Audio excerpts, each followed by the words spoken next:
Hi, everyone. My name is Nathan Merkel. Welcome to the Ivory Tower podcast, where we talk a little bit about sport and society, what sport looks like within the global context, what it looks like within the American context, what we think about sport, how we experience sport, why, how do we consume sport. I really hope you enjoy the following episode, and I hope you will continue to listen down the road. Thanks.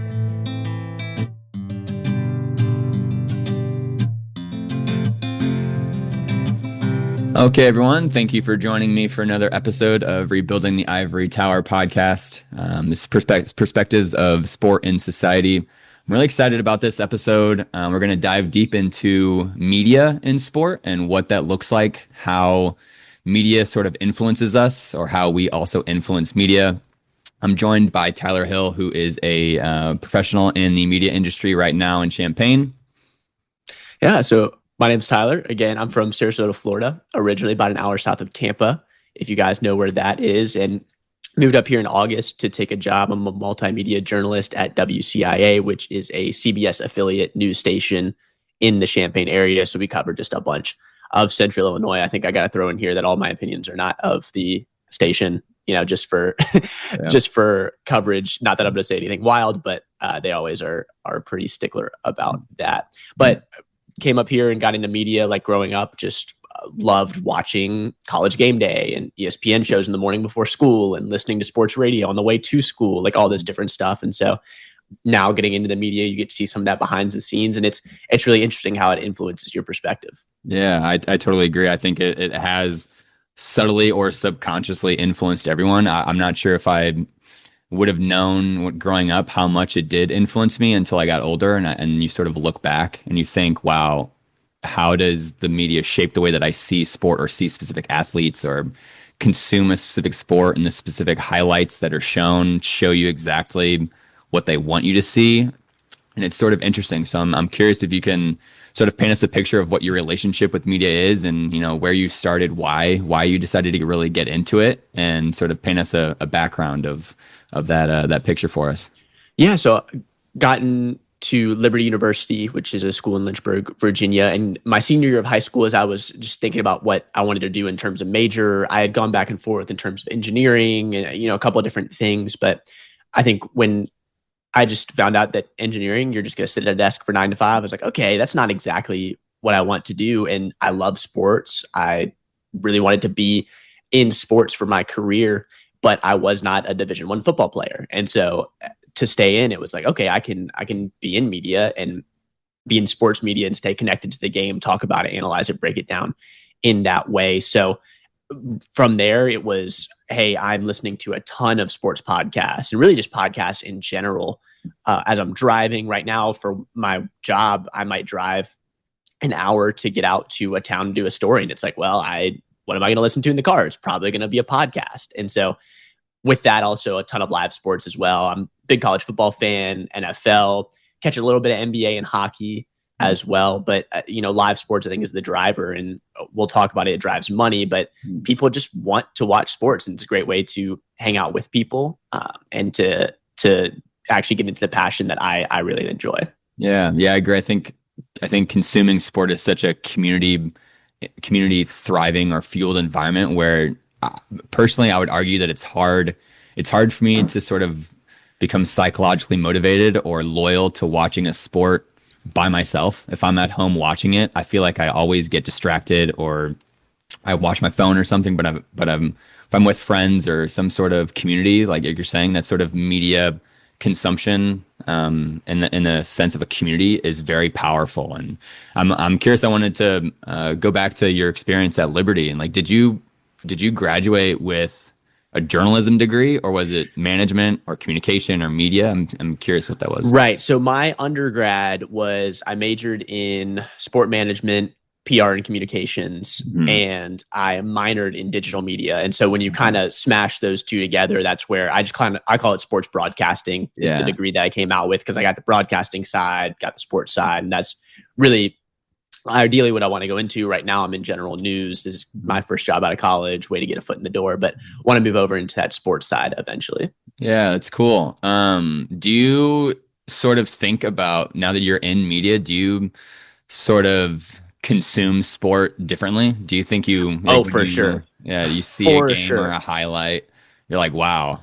Like I remember you telling me at one point, you literally see a highlight and you're like, wow, that's a great shot, but not the shot of the player, the shot of the camera. Right, the camera shot. And so that's Yeah. where I did some play by play in college. So even if I'm just watching live sports, I can go, man, that was a great call. Like I Mhm. love how they break that down. Oh, they gave it, they paused and didn't say anything. So the crowd pop hits. Mhm. There's stuff in that background. And then now with me more on the news side and you're building out packages and things like that. So think what you see on Sports Center when they're, doing a feature story on an athlete or whoever it may be. I love seeing the way that they do interviews, how they set up their shots. They got multiple cameras in one interview are panning from, hey, camera's on the left. Oh, now it's behind. And so Mhm. I have the shot where it's going through my back. And so you see my person I'm interviewing in the foreground. I'm out of focus. It's just cool creative stuff like that. Yeah. It's tough. And then also on the back end, it's like, oh, I don't know why they said that. Or in podcasts especially, it's going, oh man, they're staying a long time on this topic. I think they're kind of losing it and don't really know where they're going or Yeah. stuff like that. So there's both where I see some really cool stuff, and it's helpful then for me to take that into my job. Mhm. And then there's, I think, sometimes where maybe I wish I wasn't analyzing every little thing because I'm nitpicking broadcasts and Yeah. it takes me out of it a little bit. But Yeah. overall, it's definitely changed the way that I look at it and how I analyze it. That's really cool when you said the way that broadcasters say specific things. I just quickly pulled up a page and I just put in iconic sport broadcasting phrases, and the one that I remember, I didn't live through it because it was very old, but the 1980 Winter Olympics where Yep. the U.S. men's hockey team beat the Soviet Union. Al Michaels famously says, "Do you believe in miracles?" And Vin Scully is very famous for that. I know Joe Buck has had some really cool instances as well, and I think what I've started to notice too that you're specifying is when these sort of crazy occurrences happen, each broadcaster has that sort of like iconic identity phrase, Yes. which is really cool. I've just now started to realize it that they all have that niche identity, some sort of phrase or connection that is unique to them. And it's really interesting that you brought that up too, because I was thinking about all of that stuff.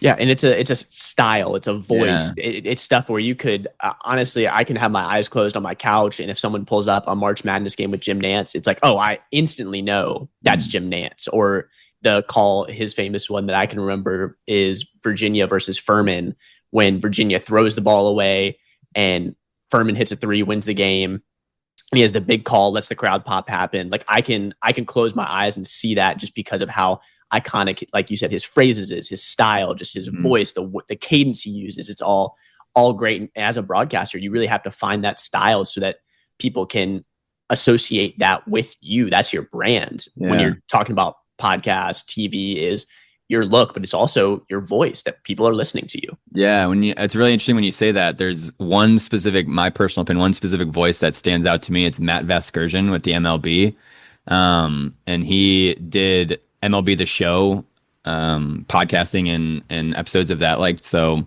I really got loyal to his specific voice, and I loved his voice, not necessarily the style. But I'm curious, like, what you think. Does the sound of someone's voice play more of a role than the things they say, or is it more structure, or does it rely heavily on audio and sort of the beauty of the voice itself? I think it's both because you do need to still be giving good information Yeah. and knowing what you're talking about, I think naturally then helps your voice.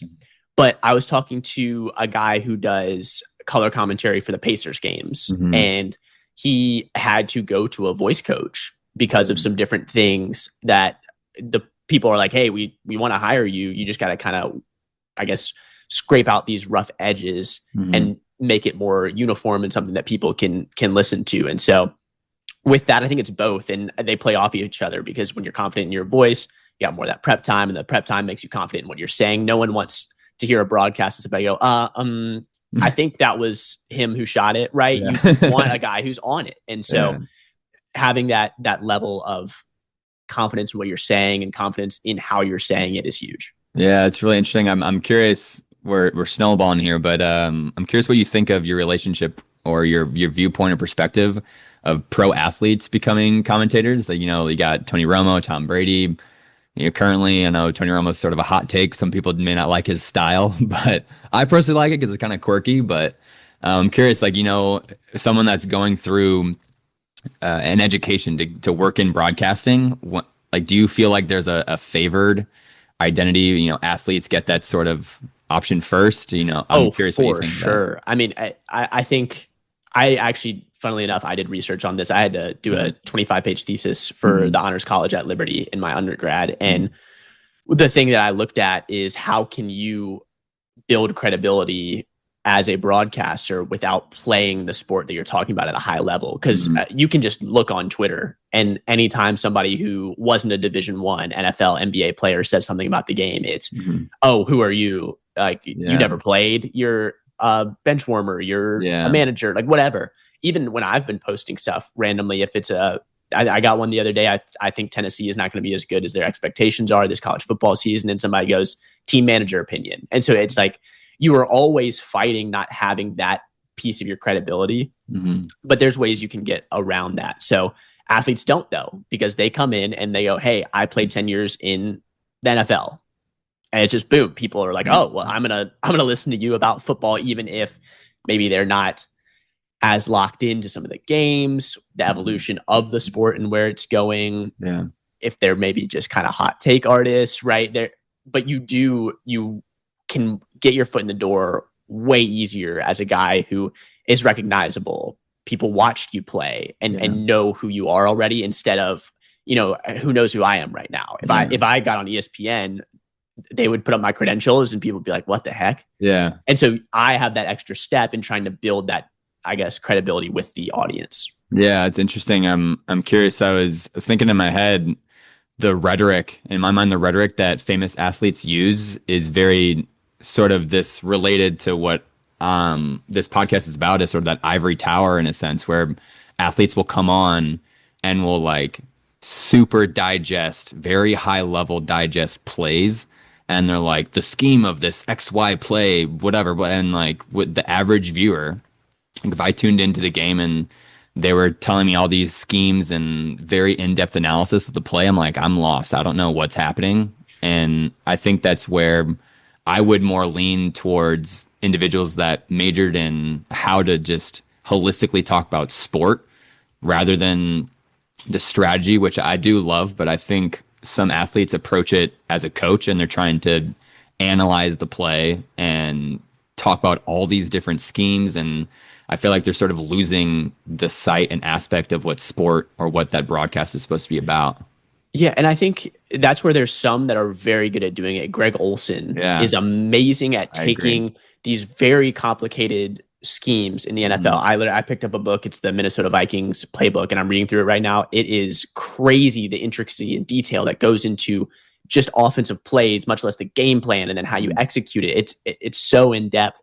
But he, in 15 seconds, can go boom, boom, boom. That's what it is, and Mhm. break it down in a way where you and I know what they're talking about. I think both the Van Gundys in basketball is another, are two other guys that I think do a really good job of that on the fly, going, hey, this is why they did that screen to get into that matchup. And they really wanted, Tatum versus Brunson or whatever it is, and do it in a way where it's layman's terms, because you Mhm. can't just be throwing out all these coach speak, this scheme language, like you said, that no one knows. It turns people off.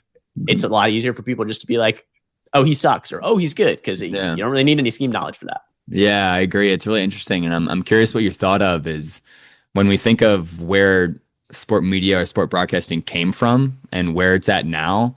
I'm curious what you think, like how media sort of evolutionized through history and through time, and how it started from, like one guy on a radio, like Vin Scully, and long ago talking about the Dodgers, and a newspaper article comes out and everybody, the whole town's revering in the glory of the team, and now all of a sudden it's like short TikTok vids and like very small 5-second clips. And I'm just curious what your thought or opinion is of that. Yeah, podcasts and social media are two of the biggest Yeah. formats that have revolutionized sports media, because anyone can do what we're doing right now. Yeah. Now you have to pay for a mic, you have to pay for software, whatever. There is a little barrier to entry, but Mhm. anybody can do it. And Yeah. so I think this is where fans have gotten in. It used to be, and still is when you're on a certain of those big programs, ESPN, Fox, whatever, but you were not a fan. You had to be an objective journalist. Now there are podcasts dedicated to being fans of a team. There are accounts dedicated to being fans of a team. And so that bias is built in. Everybody knows it and understands it. And it's okay now. So I think that's one way that I see media and sport, the evolution of that coming down the pipe. I think also just, you were talking about format a little bit, like podcasts, I think are the best way that I can put it, because when I was growing up, when I was 10, 12, 13, I would listen to sports radio, but I would get frustrated if the guys started talking about hockey. At that point, I was not a big hockey fan. And so it's like, I don't really want to listen to this. And then you had ads and different things that I don't want to listen to. Now with podcasts, it's completely catered. I follow all the shows I want. I can select which ones out of those shows that I want to download, put them in whatever order I want, and skip through all the ads. Yeah. And so it's completely catered to what I want at every stage of listening to that podcast. So I think that's kind of the other way that it's gone now is, hey, there's so many of those out there. You can find what you want. So why would I tune into something where it's a 50-50 shot of, hey, are they going to be talking about the Florida Gators, or are they going to be talking about the Tampa Bay Lightning, who I might not want to listen to right now? Yeah, I agree. It's really interesting what we're hitting on. There's a book that came out in 2019 that focuses on sport fans and the psychology of sport fans by Dr. Wan, who's out of Murray State University, who's a very famous sports psychologist within academia. He presents sort of two different types of consumption that individuals or fans consume sport. It's direct and indirect. And direct is obviously, you're in the stadium, cheering on, but indirect is through media and through some sort of media consumption. I would argue a lot of individuals are favoring that indirect consumption aspect of media now, and aspect of sport and fandom and just showing support. I've got a really interesting revenue detail pulled up, because I remember Sport Illustrated used to be very popular in the past, and it says in 2015, so 10 years ago, their revenue was 100 million in print ads, but by 2017, it dropped drastically to 57.4 million. And so I think this sort of shows within those 2 years, but now going further, I think it's just going to keep decreasing. And I think, hot take, my personal opinion, I think newspapers are becoming obsolete. Radio, like daytime radio shows and sport radio shows are becoming obsolete. They're shifting from newspaper to podcast, from radio show to podcast, or things of that nature. So it's really, really interesting to see. I'm curious, do you think print media is going to exist or is it going to disappear within the next 10 years? Yeah, I hope it doesn't, because growing up, we always got Sports Illustrated. We had, that once a week issue was sent out, everything except for the swimsuit issue. We would get it, and I would sit down immediately when we got it, and I would read it, the articles I wanted to get through everything. And it was something I enjoyed growing up, but it's just not immediate, right? And that's what you're competing against, is the person on Twitter who can just, boom, this is what happened. The person who can post the interview they just did, like that.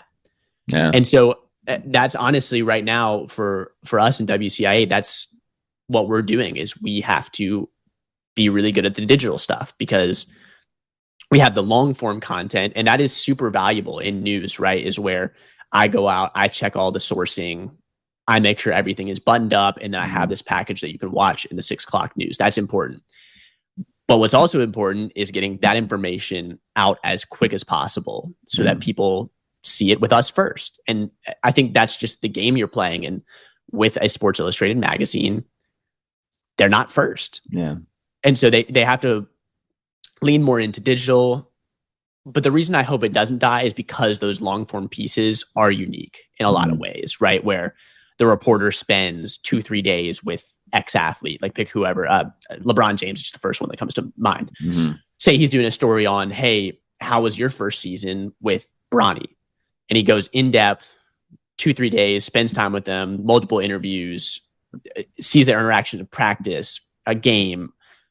That is not something that you can just boom put on Twitter, right? That takes a lot of time to assemble. but is also really valuable and something that I would be super interested in. So there's a balance, and I don't know exactly how you hit that, because while it is valuable, it seems like not a lot of people are willing to wait for it. Yeah. And so even if I think it's valuable, if everyone else disagrees and doesn't want to pay for it, you can't have a business. Yeah. So I guess that would be, long story short, I think it's easy just to say, hey, this part is dying, but Yeah. I think it maybe would be better to go, hey, how can we actually keep Yeah. this going? I agree. That's the sort of, I guess, doomsday opinion I've got with Sports Illustrated and newspapers. And because I agree, I would love to see it make a comeback. But I'm not sure if you've heard of this, but I just found this when I was going through the revenue things of Sports Illustrated. But in 2013, Sport Illustrated was found using AI to create Yep. their articles and things of that nature. Like they literally created random AI generated reporters and created AI generated articles that were totally fake, and they got caught out. And now this is in 2023. So I'm curious, like, your relationship with AI, like with this AI resurgence, like what your thoughts are on that? It's not good. That was a huge scandal. They laid a bunch of people off as well at that point too, and so that was not a great look, I think, for Sports Illustrated. But to have humans write it is valuable.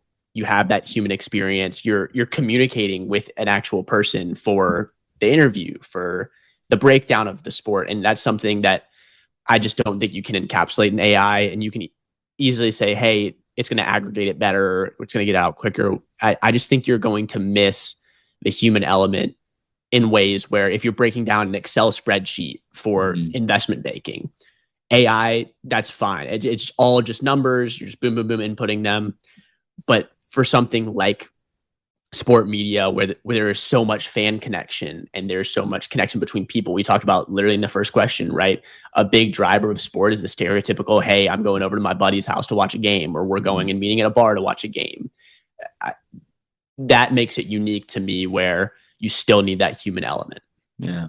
Yeah, I agree. I would agree with you. I think you definitely need some sort of human element. And I know we're coming from sort of two different backgrounds, but like we are, in a sense, writers or consumers of sport. And I write research and you write news stories, and you gather news stories. And so there's a lot of times where I'm tempted to look at AI or think of AI for research, but like I personally have a very drastic opinion on AI. I don't like AI just because I think that it takes away, like you're saying, it takes away the nature or the symbiotic relationship between human and human. And I think once you flirt with that AI generated, news stories, things of that nature, it starts to deteriorate the trust between human and human. And now when you go on some of these stories, you sort of question yourself, like, oh, was this written by an actual human or is it fake? I don't know. You can't really tell. And so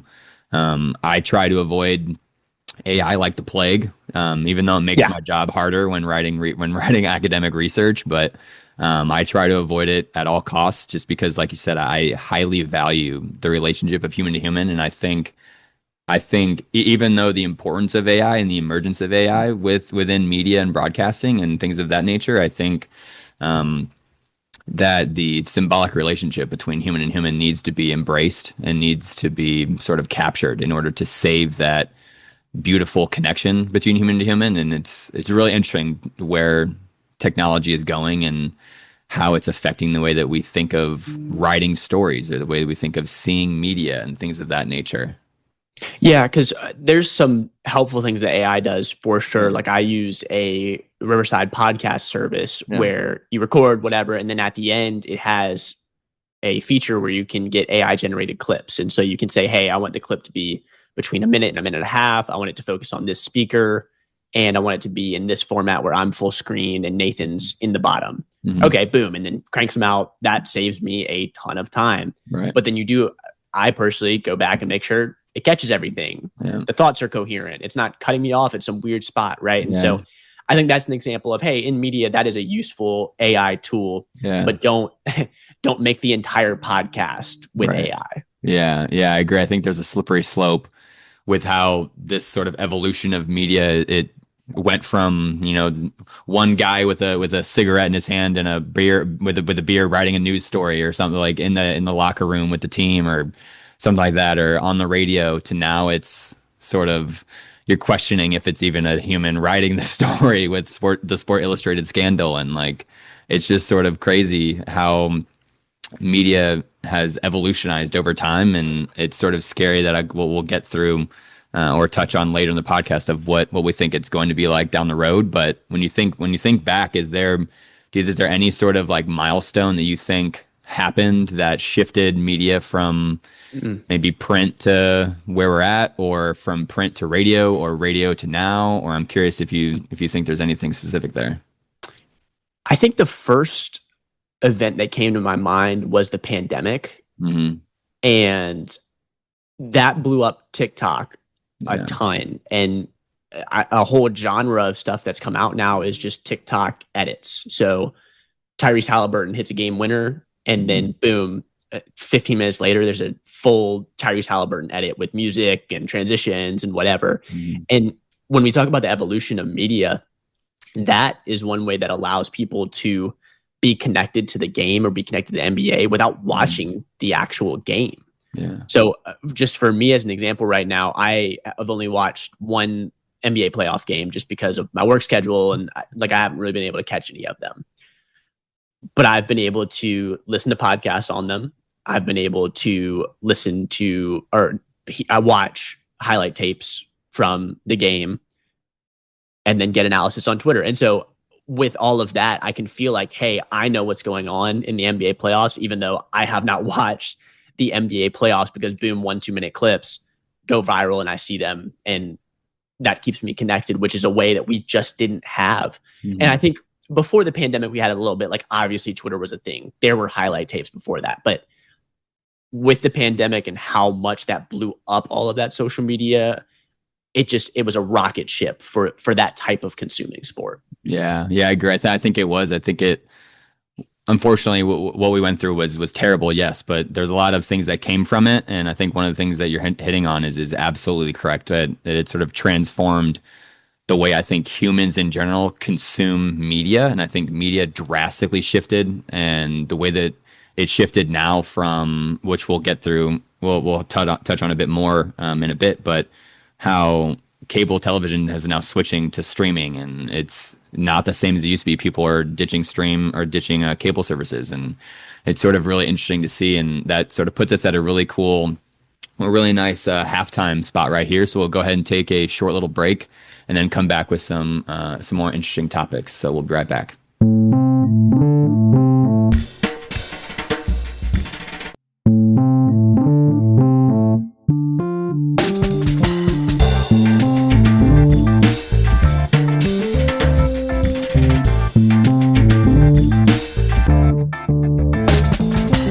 Okay, everyone, welcome back. I hope you enjoyed the first section of this episode where we talked about sport and media, Tyler's specific experience with media, how it sort of shaped the way he consumes sports, experienced sports, the way we look at sport in a different light. We also talked about the evolution of media, sort of how newspapers started, radio, and it transitioned to a lot of different aspects of media consumption. And I'd love to sort of transition into the current format of sport. We hit on a little bit in the previous section, but I'd love to get more in depth with it. And then we'll sort of touch on the pros and cons, and then future projections of where we think media is going to go. So as for the current format, we definitely touched on how previous media has shifted from these long stories to now these highlight reels. Do you think there's a specific reason for that? I know we hinted on the pandemic. Do you think it's because our attention span has decreased drastically? Or is there anything media related that you think connects to that? Or is it more so just because of maybe the pandemic, it shifted the way we now consume media through TikTok, and TikTok is all 10-second videos. And so maybe the sport industry and sport media industry was like, oh, let's take advantage of that and throw in a bunch of 10-second sport videos. I'm just curious what your thoughts are and what your opinions are on that. Yeah, the attention spans of people are shortening. That is something that you cannot dispute. There is so much research on how that has trended in the past 5, 10, 15, go back however long attention spans have been dropping. And so with that, uh, media people, these massive media companies are not dumb. Hmm. They want to make a lot of money. And Yeah. so they're seeing, hey, these 1 to 2 minute clips from First Take or from Speak for Yourself or whichever pick your talk show you want to talk Hmm. about, those go viral.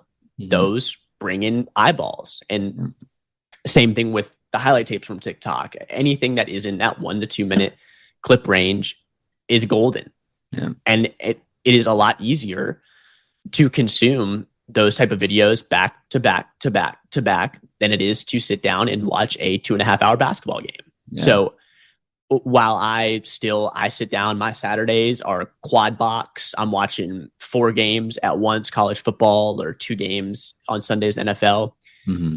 Some people, and especially I would say in our generation and younger, just aren't like that and don't want to do that. And even I think I can find myself sometimes, hey, it's a commercial break and I'm on Twitter, or you're bouncing back and forth between a bunch of different stuff because hey, that dopamine hit's gone. So Yeah.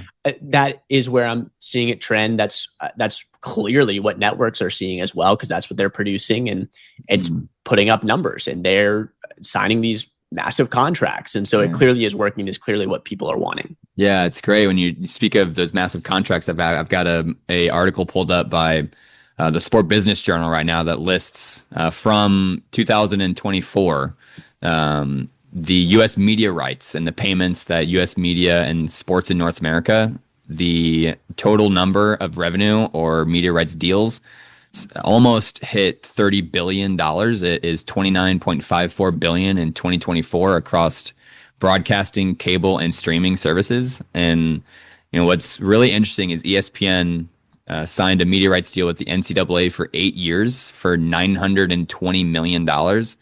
And then one that I have not really ever been interested in, just from my personal perspective, is the WWE. They signed a 10-year deal with Netflix for $5 billion. The NBA signed a deal with ESPN, NBC, and Amazon, sort of split up, but it's an 11-year deal for $77 billion. And one that we thought was really interesting before we started recording was a league called Unrivaled with TNT. It's a women's 3-on-3 basketball league that launches in January. It's a guaranteed 3-year deal through Warner Brothers, and it's $100 million in media rights. And until today, I've honestly never heard of this women's 3-on-3 basketball league, but they're still signing a media rights deal worth $100 million. And so it's sort of media and media rights deals. I feel like these national media corporations are gatekeeping the access to sport. And are you seeing this shift from cable to stream to whatever to different sort of platforms? Well, live sports is the one thing that really hasn't shifted to streaming yet. Mhm. Whereas you think about any show that normally would have been, hey, appointment television, 7 p.m. prime time, CBS, ABC, NBC, Mhm. that is waning. It's not gone completely. There are still a ton of people that watch it, don't get me wrong, but that is waning and dropping more than live sports because of streaming. You can watch, it's similar to podcasts. You at any point could queue up a Netflix show. You can not have to deal with ads. You can switch between shows if you want to. You're 10 minutes into one. I don't really like this. I'm going to switch to another one. Something you can't do with cable. So, with that, it has led to live sports really being the one sticky part of cable TV that is still getting a ton of viewership. And Mhm. so, that's why when you look at the NBA deal specifically, the NBA ratings overall have decreased. They're just not decreasing as much as the rest of live television. So they're actually more valuable when you think about it because the rate is higher. It's Mhm. not dropping nearly as much as some of those other things. So that's where it is so valuable for these networks because advertisers want to be on there. They will pay so much money. And Mhm. so they're going to pay those leagues a lot of money to have that rights and have those things on their channel. Yeah, it's interesting you're saying that because I was looking a little bit further into the the way that Netflix and streaming platforms are trying to penetrate that sort of traditional platform of daytime TV and live sports. I found that Netflix just acquired, I don't know if they just, but they acquired the media rights for the NFL Christmas Day game in Mm. 2027. And then they also acquired the media rights for the 2031 Women's World Cup. And so that's sort of interesting. Do you think more streaming platforms are trying to penetrate this sort of? They're they're trying so hard with college football when the Big 12 had their deal up. Yeah. Netflix, Apple TV, a bunch of different streaming services, Amazon Prime, were all bidding to try and get it, and they ultimately did not. But they recognize how valuable live sports is. The Pac-12 before it died, RIP. One of the better deals they had was Apple TV, but they were scared that we would get maybe more money than we would with a traditional network. But are people going to watch our teams? Like, are people going to get just an Apple TV subscription to watch Oregon play Washington? So that's the balance that people are trying to hit. Streaming services are trying to break in really hard. You can pretty much name a sport, and they do a little bit. Like you said, Netflix has the Christmas Day games. Mm-hmm. Peacock for NBC, they have select college football games from Big Ten, Notre Dame, things like that.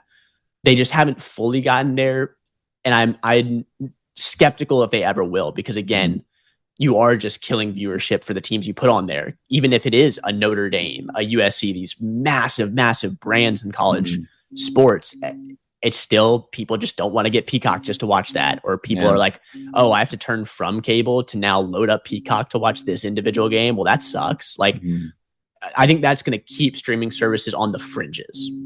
Yeah, I agree. Well, what's interesting is my personal perspective and experience with media and this sort of like gatekeeping of leagues and tournaments. I purchased Paramount Plus because it was cheap, and the student membership was really cheap. It was like $6 a month, something of that nature. And they have the rights, the media rights for the Italian soccer league. And they also have the media deals through CBS to the Champions League and to the Europa League. And so we're playing that right now. I got to catch some of the Inter Milan Barca game. And then yesterday, what was it? It was Arsenal and PSG. Yeah, and PSG. Yeah. So in between doing work, I got to catch a little bit of those. Yeah. It was really interesting how I've now become sort of loyal, not to the sport, but to Paramount Plus, because Paramount Plus has every single Italian game, every single Champions League game, every single Europa League game.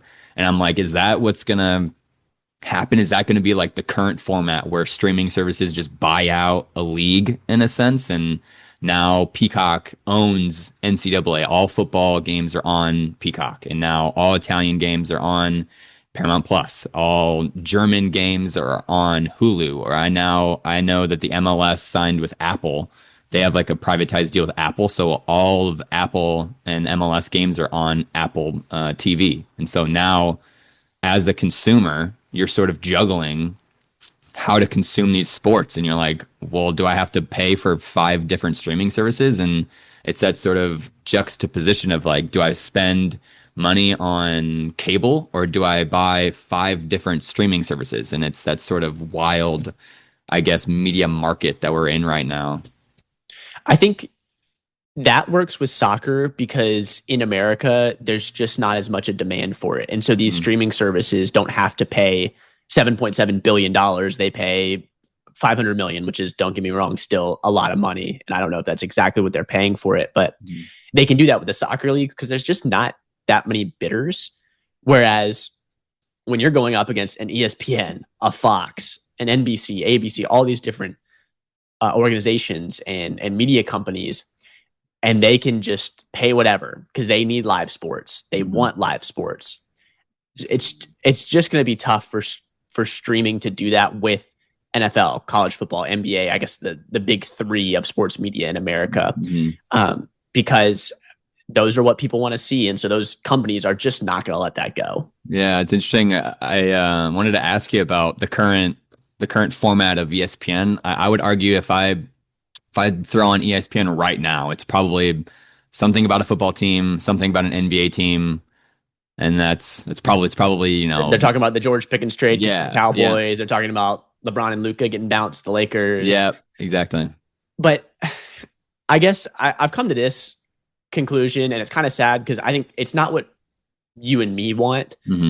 But man, is it what a lot of people want. Because I Yeah. said it earlier, these media companies are not dumb. They're not Yeah. they're not doing that because it gets them worse ratings. They're doing that because it gets them better ratings. They're Mhm. getting all these Nielsen reports. We get them at the station too, where it breaks down how many viewers you have by show, and you can get it really as much as you want to pay. You can get it as detailed as you want, to where, hey, it's not just how did First Take do? It's, hey, how did the A block do versus the D block? What were the topics for those? And that's why when it comes to now how I consume sport, that's another way is, hey, how do you build out shows? Because you want to lead with the stuff that people really want, and you want to get people's attention, boom, as quick as possible. Because Mhm. a lot of people don't fully listen to podcasts or fully watch through First Take. It's, hey, I want to get those first couple segments, and boom, I got to do whatever it is. So Yeah. unfortunately, it is Lakers, it is Cowboys, it is NFL, NBA. I wrote down with some college football and MLB mixed in for certain topics when the college football playoffs coming up, or if there's a big game, and then Shohei Ohtani is big in the MLB. But that's what they're rolling with, Yeah. and that's what gets viewers. So for me and you, that's where we now have this avenue with more podcasts and social media and things like that. We can get more niche and go, hey, I love to watch deep film analysis of football. Mhm. There's not as much room for that on television because you have an 8-minute segment and you got to build it out, and you just lose people when you do that a lot of times. Yeah. But on Twitter, you can record a 4-minute clip breaking down a certain play. You can post it, and there is an audience for that. It's just maybe not the massive ESPN audience. Mhm. Yeah, I agree. Which is, I have a hot take with ESPN, just because like you said, it's not what maybe we want, it's what the masses want. And you know, even though soccer, in my opinion, and arguably research shows, is one of the most popular sports in the entire world, but yet one of the most powerful countries in the world, the US, doesn't focus on soccer within their national media and things of that nature. And you think of the importance of the World Cup, in my mind, wouldn't it make more sense to be for a global platform, and how sport relates to politics? Sport is a very political game when you think of it. Back in the day with South Africa and apartheid and rugby and things of that nature. And wouldn't it, in my mind, wouldn't it make more sense for the U.S. to focus more on the growth of soccer through media and media representation? If we're hosting the World Cup in 28, and if the U.S. bounces out in the first round, and you look at all of our media coverage, nobody's talking about soccer right now. Nobody's looking at soccer. The MLS, it has the Open Cup, where it's like a English Open Cup, where every team in the United States, semi-pro or pro, gets a chance at this cup. It's the Marhunt trophy, and that's such a cool environment and such a cool tournament. But I've never seen it covered on ESPN, and where you could get this sort of fourth tier semi-pro soccer team playing up against the professional MLS team. And what if they win? Like, maybe they'll show a 5-second top 10 clip and then they'll move on. And so I don't know, my personal opinion, I think it would make more sense, just for the globalization of sport, to sort of put soccer on that platform and include them in there, even though, like you said, it may not be what the audience wants, but it's what I want. So and what I think other people may want, because I think soccer's on the rise. But it's just really interesting to think about. That's what it comes down to, because if soccer truly does get to that level, they'll put it on. They did Yeah. it with Caitlin Clark. Yeah. There was not any WNBA coverage. There was not any women's college basketball coverage. And it blew up with Caitlin Clark because people wanted to see Caitlin Clark. But until people start, and not just a person, but millions of people are like, I want to hear about this, they're not going to put it on there, because their job is not to say, hey, what does Tyler Hill, what does Nathan Merkel want? Their job is to say, hey, how can I make the most money for ESPN? And right now, that is just not by putting soccer, hockey, a lot of these, I guess you would say, in the media sense, lower tier watch sports on. Yeah, it's interesting. So do you think this is a hypothetical situation? So when the World Cup arrives in the US, do you think if the US makes a run and goes deep in the tournament, do you think then subsequently after the World Cup, media coverage of soccer in the US will skyrocket? I think it would for the World Cup run. You would get some nice Stephen A. Smith takes about our US soccer team. Yeah. I just don't know if it would have sticking power. Because I think I'm probably a good example of this. I don't watch soccer pretty much at all. And then when the World Cup comes, I tune in when the US is playing, and even a couple other games, if it's big matchups, Germany, Spain, or just, throw out two really historical countries, Brazil versus Mexico, whatever. But then as soon as the World Cup is over, I don't watch again. And so unfortunately for soccer fans like you, I think I am probably the majority in that. And so Yeah. I think you would get a ton of soccer coverage until the US lost in the Final Four or whatever. And then it would probably just go back to a lot of the same. That's wild. Another follow-up question. Do you think with the inclusion or the participation of other very famous athletes, because we got Leo Messi playing in the MLS now, do you think, I've noticed that it has increased soccer media coverage and things of that nature, but like, do you think it's going to take like the LeBron James of soccer in the US to pioneer media coverage, and maybe in both sports with soccer or maybe hockey or whatever it may be? I'm just curious what you think. How does that tier get to where football is covered, where it's literally on every TV? You go to Buffalo Wild Wings, it's on every single TV, and it's sort of wild. You just got to figure out how to have that staying power, because I think the same thing happened with Messi, where it was headlines when he joined Inter Miami, and then now it's at least I haven't heard about it in a while, right? Yeah. Like I have no idea how Inter Miami is doing as a team. Yeah.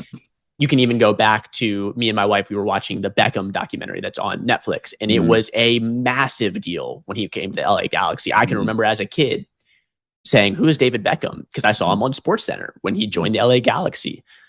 But then he retired and he moved on to different teams and different ventures, and you didn't really hear about it anymore. So there have been these moments, and I think the hockey one is probably the Four Nations, right? That was awesome. There was so much coverage on the Four Nations. And then we're in playoff hockey, and there's about what I would say is a normal amount of coverage for the NHL playoffs. So, and I guess I don't have an answer for it, but you've got to find a way to actually have that momentum snowball and not just be a blip on the radar and we're back to normal. Yeah, it's interesting. I want to sort of transition or switch to sort of like gatekeeping idea of sport and media. When you think of like being a reporter or being a broadcaster, or, if you're a contractor and you're working, you're trying to build your brand, and maybe you don't work for a large ESPN media rights company and you're trying to penetrate that market, do you think it's hard for, like, say if I wanted to quit my PhD degree, which obviously I don't, I'm saying I don't, but in a hypothetical, I wanted to quit, I want to become a sport broadcaster and I want to do this, I'm going to just go to a game and take some photos and try to sell them. Like, do you think that's possible for someone to just like become a broadcaster? I'm more so asking this question because I saw Ken Griffey Jr. became a broadcaster, and he sold his photo of Rory McIlroy winning the Masters for like thousands of dollars. And it's like, well, can anyone do that? Or was he able to do it because he's Ken Griffey Jr.? I was gonna say I think got a little leg up on us by he's by got the name, the clout. and then also, he's got a lot of money to be able to buy a very nice camera, I'm sure. But it is simultaneously easier than ever and harder than ever. I say easier than ever because, like I said earlier, anybody can get a mic. Honestly, you don't even need a mic. You can do it through AirPods if you wanted to, or any type of earbuds, and you can record it and record your thoughts, what you think about a certain team, certain league, certain game. Boom, edit it, post it. There's free editing software. You can, if you wanted to, you could do everything for free and put out an episode or put out clips. It's harder than ever because anyone can do that. And so the saturation of the market is insane. You have to be able to distinguish yourself. There was a stat when I was in college, I'm not sure if this is true anymore, but it was that 99% of podcasts posted on Spotify had 0 listeners. Because anyone can make anything, but it doesn't necessarily mean that it's actually going to get out there. So that's why I say it's both easier than ever and harder than ever. And that's kind of something I'm going through right now is, hey, how am I going to be able to distinguish myself from these other people that are able to do the same thing? I got to have better quality, better takes. I got to be able to edit better. There's all these different things, or have better information, stuff that people really want. And that's where I think the fans really come in is, or you could just be a fan of a team and you relate because people are like, oh, I am thinking the exact same thing about Mhm. the Florida Gators or about the Illini, whatever it is. Yeah, yeah, it's interesting. Do you think that sort of shifts us into the pros and cons of what you think sport and media is? Do you think that saturation is a pro in some aspect, but it's obviously a con in some aspect? I'm curious, like when you're thinking of media right now, is there anything in your specific opinion, obviously that this doesn't represent your correlation to the media company you work for, Yeah. but your personal opinion, like what pro or con of media do you think exists right now, and how do you think people are overcoming that or consuming that? I think just as a 1,000 foot view, media is awesome and it is Mhm. so needed. It is the go between for fans who are on the outside looking in of organizations, or in the news sense, people who want to know what's going on, but aren't going to be able to talk to their mayor, maybe. Right now, I think the example that's on everyone's mind, Shador Sanders falls Yeah. in the draft, the fifth round. Without the media and explaining, hey, the interviews went bad, teams had a second round grade on him, and once it got to the backup range, hey, maybe we don't want all of this noise and cameras and interviews and Mhm. everything coming with that for our backup quarterback. Mhm. The fans would have zero idea what's going on. Yeah. So I think it's so valuable, just again as an entity. Now, when you get down, I guess, to the nitty gritty of, hey, is having so many people doing that, there's a pro in the nicheness that we talked about, where you're able to find anything. Right now, if you wanted to find a podcast about Inter Miami, I can almost guarantee you can. But also now you got to sort through just so much different stuff. There's people that will put out misinformation. So I guess that would be the pros and cons of having so many people in it. But media is so necessary in every Mhm. aspect of life. Yeah, I would agree. I believe it is. I'm sort of old school. My personal opinion, I'm very old school. I remember going to games as a young kid with my dad, and I really loved having the ticket stub in my hand, because I remember I had a box underneath my bed with all the ticket stubs. Maybe there were programs and things of that nature, and like with the way that media is transitioning, the tickets now are all virtual. You don't have that print media, you don't have that ticket in hand. And I'm curious, like, do you think that is a big deal? I personally, that's my personal opinion. I'm just curious if you think the sort of shift from physical tickets to media tickets, like, I know it's a lot easier when speaking of consumption, but I'm just curious what your thought is of that. I like having the physical ticket in hand, and I think that's more getting into ticketing and the Yeah. organizations and how they do things more than, I guess, the media covering it. But I am definitely with you, where I loved taking back the physical ticket, putting it on my dresser, and you Mhm. have your favorite player on there in a graphic. I think that is something that I do miss a lot. Yeah, I agree. And I think the way that it shifts our sort of consumption of sport and transitions into media is where now that our tickets are online and are through an app, we then, I feel like, subconsciously assume that everything associated with that team will then be via online, via app, via social media, or whatever it may be. And there was a recent article that came out by a Serbian academic that talks about the importance of social media and how we consume as society, we consume social media, and talks about how Barcelona, the professional team in Spain, they have 27.8 million followers on Twitter/X. They've got 226 million followers on Facebook. Cristiano Ronaldo has 300 and almost 310 million followers on various different social networks and things of that nature. And so I'm curious, do you think maybe media consumption is shifting to social media instead of just regular media, and it's going to Instagram and Facebook and things of that nature? It for sure is, both to follow the players individually, which is Hmm. something in the past you couldn't do. You were Yeah. getting only what the media was sharing with you, or really at that point, only what the team was sharing with the media to share to the fans. Hmm. Now you can go directly there, and they are posting their life, their highlights, pictures that they got from the game, all this different stuff that you did not have access to Hmm. beforehand, which is cool.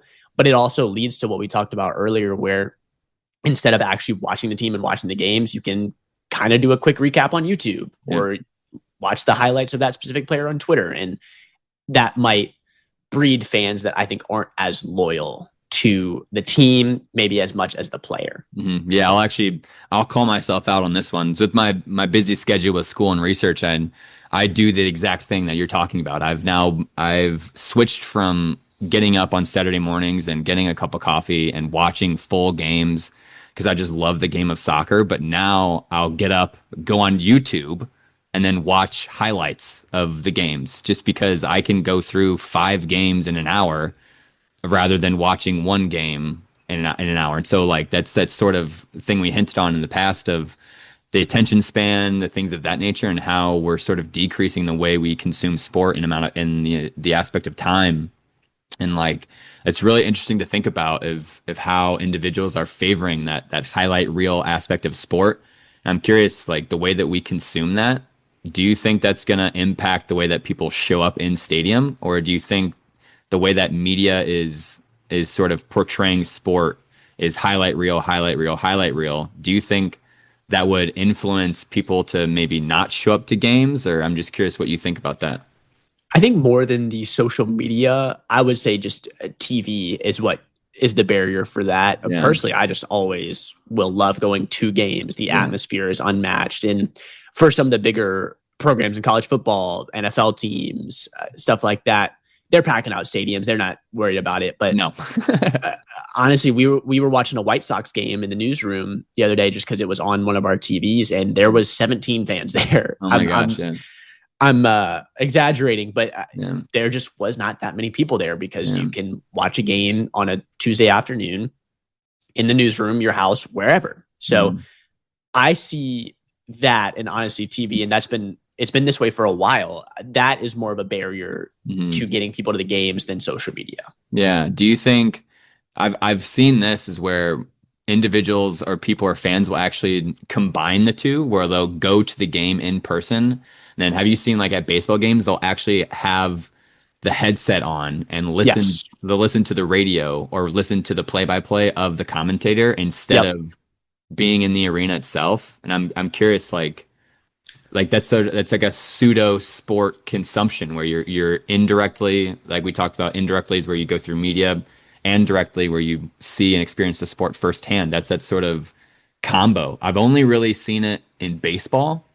I'm curious, like I've never seen it in hockey. I've never seen people show up to like a soccer game with the like, Right. headset on. I'm curious, like, do you think that's going to show up in others, like that sort of cross media? Like, do you think it'll show up in other sports?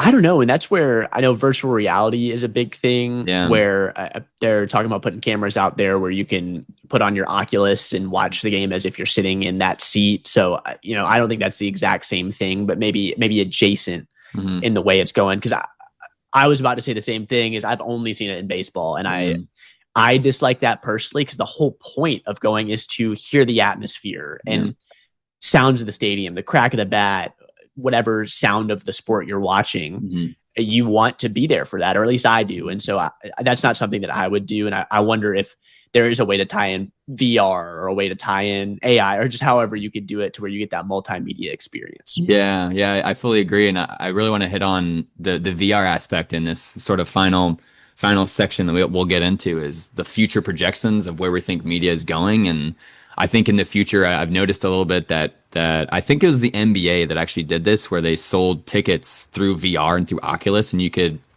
put on your VR headset and sit like basically courtside in the game, but like in your on your couch in your living room in your undies, and you're basically just like at the game in the stadium, but it's all virtual. And like in my super old school consumption opinion of sport, I think that sort of media consumption is extremely dangerous. Just in my mind, I think it degrades the way that humans consume sport in person, the way that it's very communal, like we talked about in the past, and how you share you share the sound with everyone, you share the chants, you share the ambiance, the environment with everyone within the arena.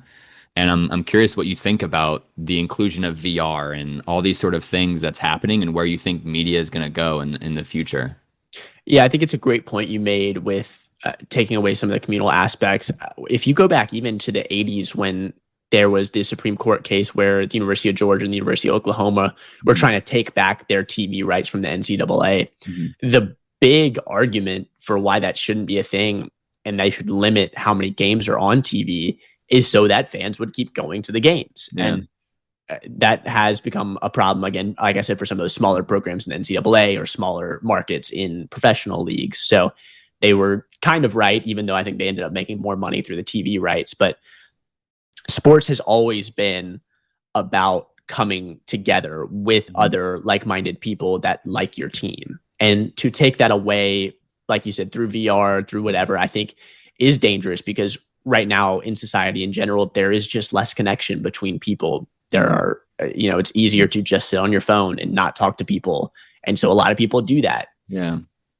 We need as many things to bring us together and to make friends, make connections as possible. Sport historically has been one of the bastions of that. And so I just hope it stays that way and isn't taken away by VR or whatever's coming down the pipe with the future. Yeah, I agree. I think VR, in my personal opinion, I think VR is one of those things where we talked a lot about how media and sport is this sort of cohesive relationship, like a marriage or a union where, individuals will consume the sport and then consume the media to help them understand sport or help them conceptualize and symbolize it. But in my mind, when VR comes into the picture, it severs that tie, and it will then just place individuals wherever they want, whenever they want, with a VR headset and just acting as if they're in the stadium, but they're really not, and they're not consuming sport. And I think it's going to change. The way that I sort of thought about this is it reminds me of the Raiders stadium that just got built, and they have I'm pretty sure they have like a nightclub in their stadium. It's like a casino. Yeah, well, they have a nightclub, they have a casino. I was gonna say it's like a bunch of different stuff in that stadium. Yeah, which in my mind is wild to me, where you've got a nightclub at a football stadium. I get it's Vegas, but like we're talking about that sort of degradation of consuming sport and how media plays a role. Like, I'm curious, this may be super theoretical, but the future of stadium experiences and going to games, do you think that because of the way that our attention span has drastically shifted and it's going smaller with media and things like that, that stadiums will become more of just a field with nightclubs and all these TVs and shows and blah, blah, blah, instead of just sport, community, and things of that nature? It's already changing. I don't know if it'll get that drastic, but yeah. There are a bunch of different stadiums that either already have places where you can go and it's dedicated gambling. There are stadiums that are being pitched right now that have that. So it's already changing in that area where it's not just the game on the field. And when I took classes on specifically this, I forget even what it was called, but it was a 302 class, and it was talking about like stadiums being built and blah, blah, blah, anything. But it talked about how it's really the experience. It's not just the game on the field, but what you want to control is the experience from the time they get on site until they leave. Yeah. And quickly, the biggest thing in that is not how you can see the game or the seat quality or the food. It is what outside of this do you have for me to do? Yeah, it's interesting. It's really curious. I'm really looking forward to what media is going to look like in the future, specifically in stadium, and how I touched on in the past of the direct versus indirect consumption, like what media will do to sort of bridge that or, sever that or whatever is going to happen within these stadiums. You start to see all these, like you said, gambling rooms and nightclubs popping up, and every club room has a TV in there, and there's other sort of aspects of media consumption at the stadium. And it's just really interesting to see where sport is going to go. I really enjoyed this conversation. I thank you again for your time. I hope everyone out there enjoyed the conversation about sport and media. If anyone has any questions, please feel free to message me. And I hope you enjoyed the episode. And thank you very much.